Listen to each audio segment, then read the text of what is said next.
অত্যন্ত অল্প সময়ের মধ্যে অত্যন্ত প্রয়োজনীয় যে সমস্ত সংস্কারগুলো প্রয়োজন সেই সংস্কারগুলো করে দ্রুত একটি জাতীয় সংসদ নির্বাচনের দিকে যাবেন। বাংলাদেশ জাতীয়তাবাদী দলের পক্ষ থেকে এইটুকু বলতে পারি, we are committed two reform. আমরা সংস্কারের ব্যাপারে আমরা প্রতিশ্রুতিবদ্ধ। আমি আজকে এখানে আমার শ্রদ্ধা জানাচ্ছি যারা এই অভ্যুত্থানে প্রাণ দিয়েছেন, শহীদ হয়েছেন এবং দীর্ঘ 15 বছর ধরে যারা লড়াই করেছেন তাদের সকলকে আজকে আমি শ্রদ্ধা ও সম্মান জানাচ্ছি।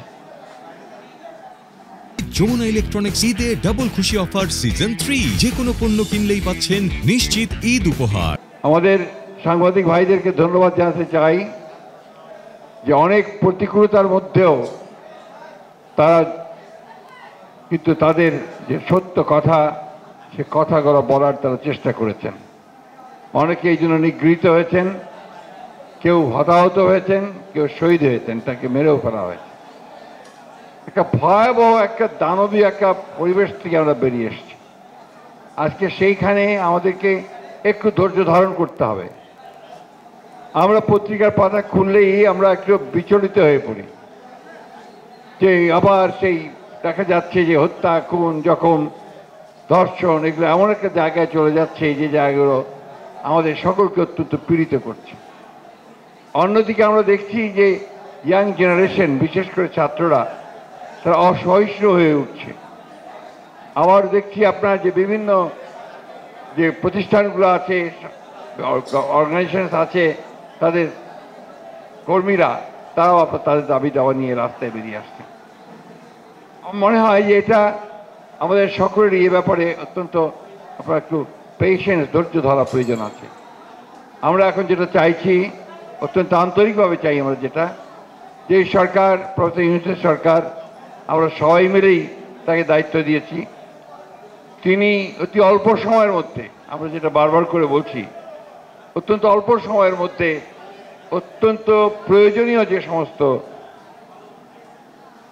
সংস্কারগুলো প্রয়োজন সেই সংস্কারগুলো করে দ্রুত একটি জাতীয় সংসদ নির্বাচনের দিকে যাবেন।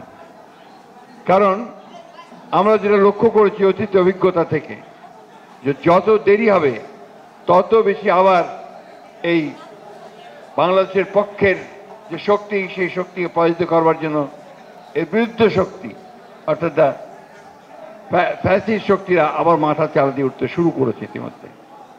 এবং তারা শুধু নয়, একই সঙ্গে আপনার যারা জঙ্গি মনোভাব নিয়ে থাকেন, যারা উগ্র মনোভাব নিয়ে থাকেন, তারাও কিন্তু একই সঙ্গে এই সুযোগগুলো নেওয়ার চেষ্টা করছেন। আজকে তাই আমরা মনে করি যে যত দ্রুত নির্বাচন হবে, যত দ্রুত জনগণের নির্বাচিত প্রতিনিধিরা পার্লামেন্টে আসবেন, পার্লামেন্টে এসে তারা একদিকে দেশ পরিচালনা করবেন, অন্যদিকে তার অন্য যে বাকি সংস্কারগুলো রয়েছে যেটা অত্যন্ত প্রয়োজনীয় এবং যেটা আপনার করা প্রয়োজন, সেটা আমরা সবাই মিলে একসাথে করতে পারবো। আমরা বাংলাদেশ জাতীয়তাবাদী দলের পক্ষ থেকে এইটুকু বলতে পারি, we are committed two reform. আমরা সংস্কারের ব্যাপারে আমরা প্রতিশ্রুতিবদ্ধ। আমরা 31 দফা দাবি 2 বছর আগে দিয়েছি, যখন এই সংস্কারের কথা কেউ ভাবেনি। এবং সেই সংস্কারগুলোর সঙ্গে আজকে যে প্রস্তাবগুলো উঠে আসছে, সেই প্রস্তাবগুলোর খুব একটা পার্থক্য দেখা যাচ্ছে না। সেই জন্যে মনে করি যে যত দ্রুত সম্ভব নির্বাচনের ব্যবস্থা করা উচিত এবং নির্বাচিত সরকারের হাতে দায়িত্ব দিয়ে দেশে একটা স্টেবিলিটি, স্থিতিশীলতা রক্ষা করার ব্যবস্থা করা উচিত।